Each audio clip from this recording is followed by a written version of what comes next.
So I've been scrolling lately, and if your algorithm is anything like mine, you have almost certainly come across these DIYs where people are making fantasy maps using like rice and other things, and I just want to be a part of this. So today I've decided that's what I want to do, and I'm gonna make some fantasy maps.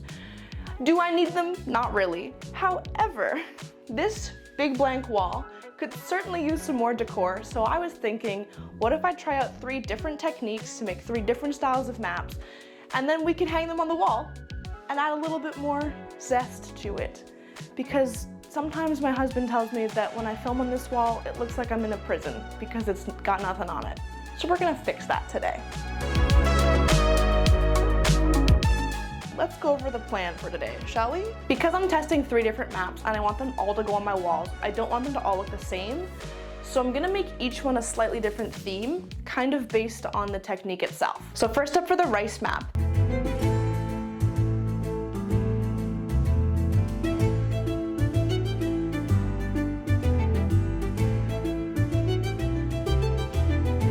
Because this is the most classic technique I've seen, like this one's been around for ages using rice, beans, lentils, any dried grain, I suppose. I'm gonna be making it into a classic fantasy style map.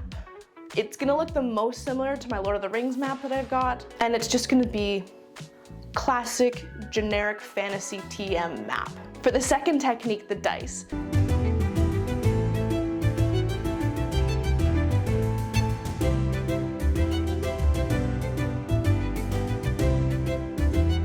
I like the idea of using all of the numbers in the dice as sort of like a random placement generator, and because of that, I was thinking it could be really fun to use it to make a pirate treasure map. So we could follow the dice numbers, make it a cool path, maybe burn the edges of it, give it a distinct flair. And then for the third map, the orange peel map,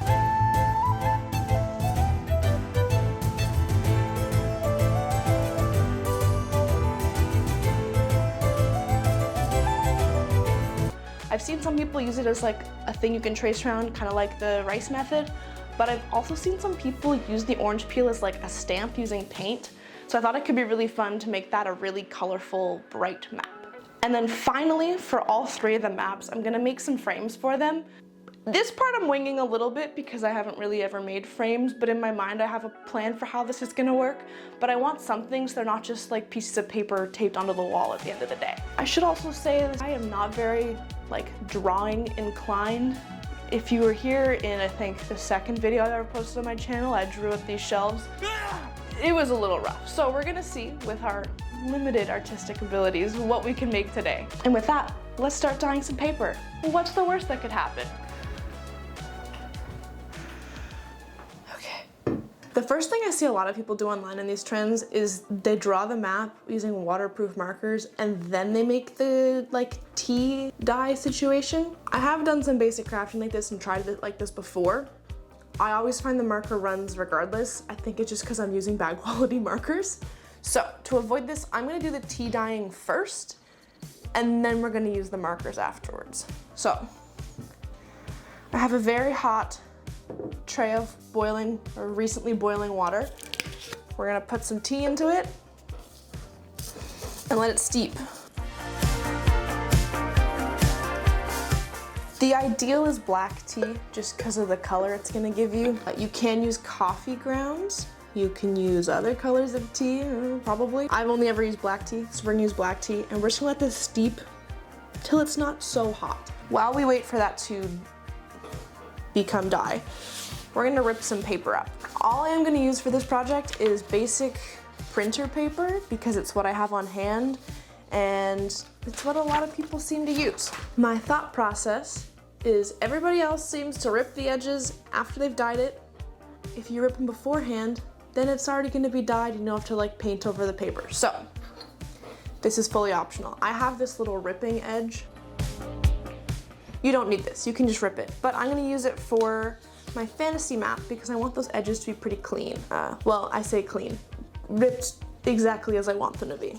So all you do is you put this along the edge and you rip along the line, pulling towards it.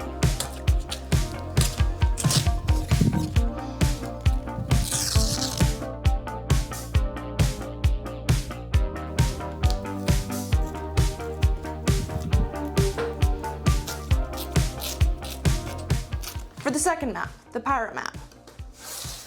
I want this to look like it's been in someone's jacket pocket for like a decade. So what we're gonna do is we're gonna start by just putting a bunch of creases in this paper, because every single crease you make is gonna absorb the tea a little bit more than the rest of it, giving it a really nice weathered look. So we just, but that's step one, is make it into a ball. Step two is I'm gonna fold this into sections, kind of like you're folding it up.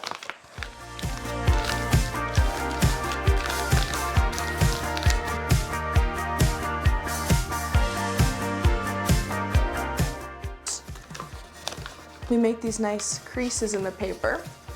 It looks crazy, just trust me. It's been a few minutes. You can see the color of this water's now changed. It's still pretty warm. We've distressed our pages enough. I'm gonna start by dipping these in, and there's no real science to it.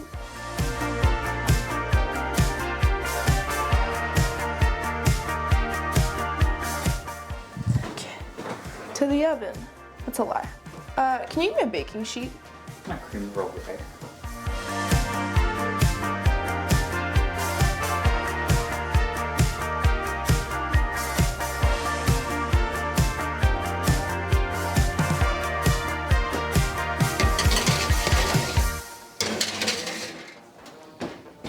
Time for technique number one.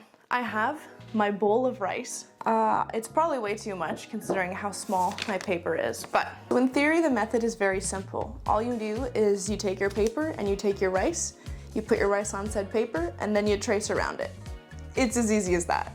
You just kind of let it go where it wants to a little bit.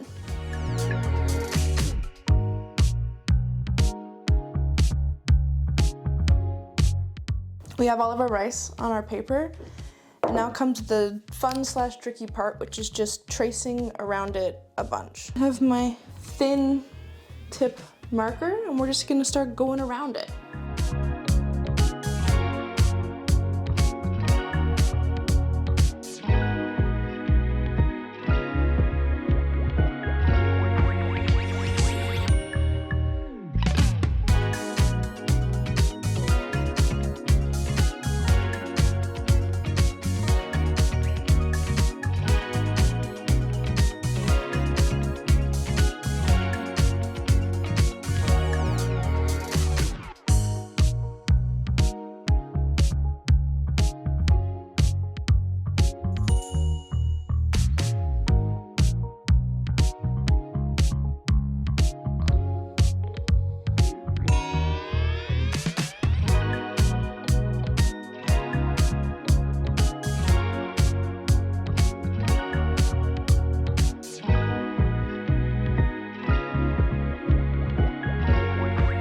Map number two. The main way I've seen people do dice-based maps is they have an assortment of dice where all the colors mean different things, and then similarly to the rice, you put them all on the paper and you allow them to guide the shape as well as your points of interest. For example, I have a couple of green dice, which are gonna represent trees or forests. I have a couple of blue dice, which will represent water on the map, as well as 5 different treasure dice. Some people will do like cities or deserts or other things. Because I want this to be a treasure map, I think these are good elements to focus on, and then I can fill in the rest as I go. So my plan is, for the treasure ones specifically, whatever order they roll in, I'm gonna use that as like the order the treasure map's supposed to go in. So we're just gonna shake these all up, pour them out, and see where they fall. Okay. Seems like a good array of things. I'm just gonna start mapping out areas in pencil, and then I can erase them and adjust with the real pen afterward. It did take me a minute to figure out what everything was gonna look like, even with the dice, but what I started with was 2 of the water elements, one being the coastline, another being a lake. After that, I followed the treasure dice in ascending order to make a nice pathway.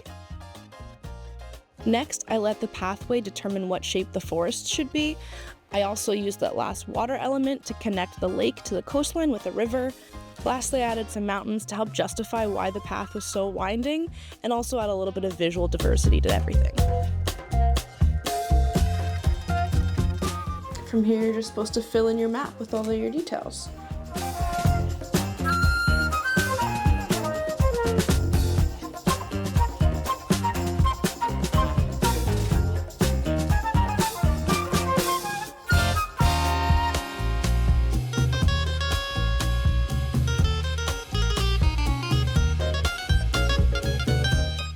The final step for this is actually using a little bit of fire to distress the edges. This is why I didn't do anything and why it looks so clean cut.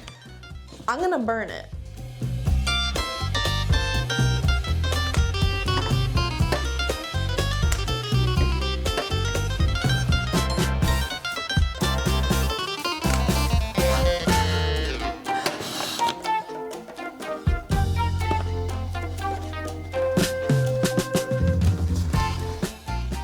Alrighty, onto our final map, which is the oranges map.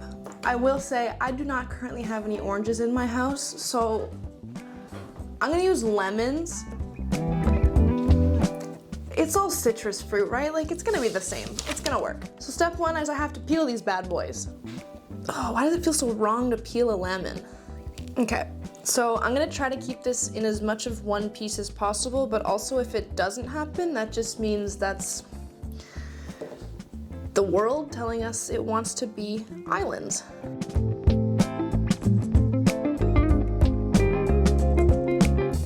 So all we have to do now is put some paint on the inside of these and just like stick them down and press them.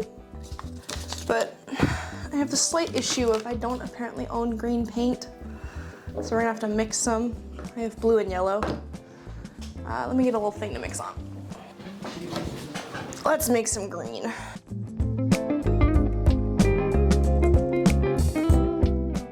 What I was also thinking of doing was adding some variation into the stamp by using a little bit of my mini paint that I have in like a dark green color and kind of smudge it around as before I stamp it to get some like green variation in. Maybe it'll look like different parts of the forest, but we're just, oh, this feels like so wrong. You ever just do a craft and think like, yuck? Maybe we put this like this way.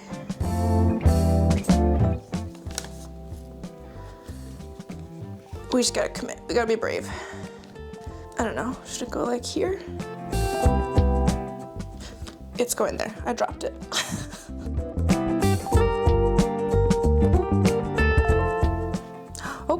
Okay. Come on. That looks like something. If I want to do it again, a second coat, if you will. The real question is, can I line this up without ruining it? It's organic. It can be fine. It's fine. Okay, we're really gonna press this down. Cool! It looks like a map. It gave a really cool texture. Wait, let's see if I can get you to see this. There's like a really cool lemon skin texture on this, which I kind of love. I'm gonna rip off a part of this lemon, here-ish. I'm gonna put some more paint on it and I'm just gonna squish it down to make another island, I think.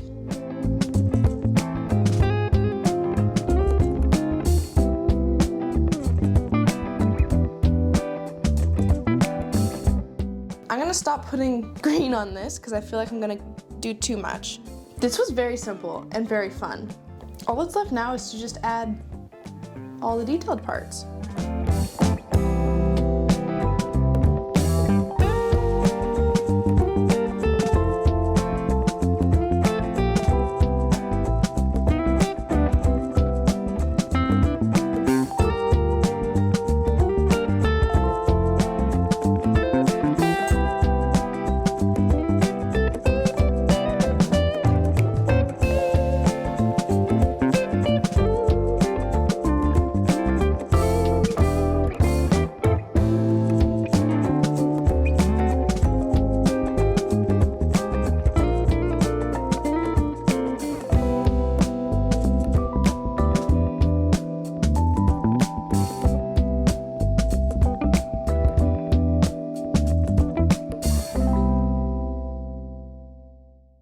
So yesterday I finished all of the maps. They're looking incredible. I'm really happy with them.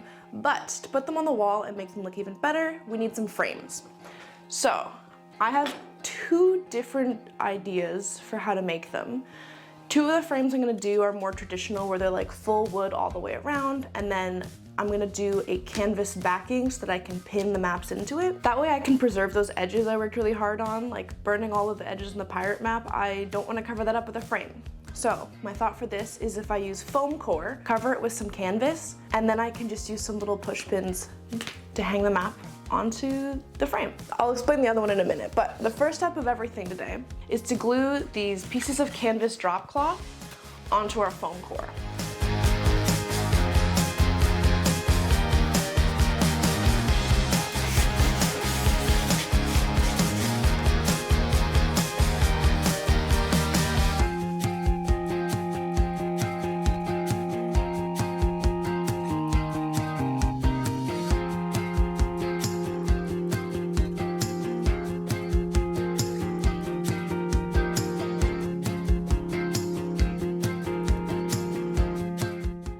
Next steps, I have the rest of the wood for the wood frames. I need to stain these up because I don't want them all to be natural wood. So these ones I'm going to be staining in Jacobean,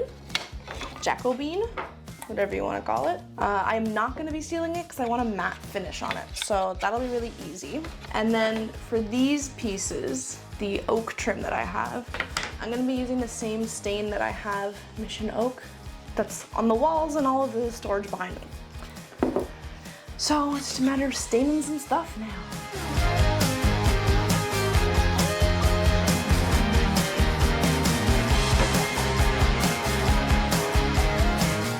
Once all of the wood stain was dry, I just used a little bit of glue to stick everything together.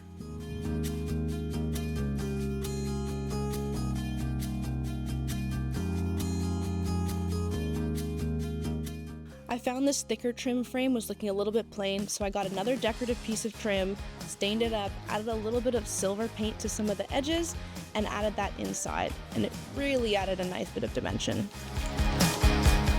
Lastly, for the final frame, this one I just wanted to have a bit of wood on the top and the bottom holding everything together, so it was as simple as cutting it to the size of the paper and screwing it all together. And like that, it is complete.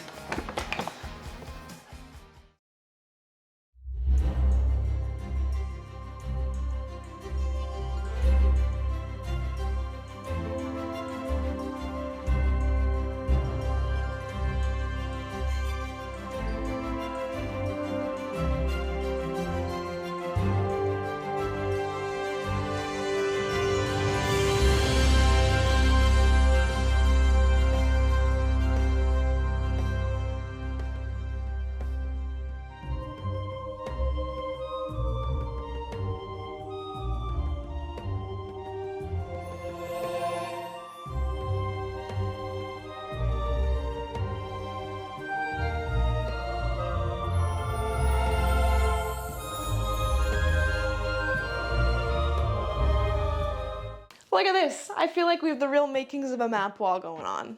I am so happy with how all of these turned out. If you enjoyed watching me make these maps this week, make sure you subscribe because I make new content every week doing fun things like this. If you already subscribed, consider liking or commenting. Let me know which of these 3 maps was your favorite. With the obligatory YouTube plugs out of the way, let's talk about these techniques. All of them turned out really well. They all made maps. That's kind of the goal of the video, is make some fantasy maps, and they all did that. Some pros and cons for each of them. For the orange peel one, pros.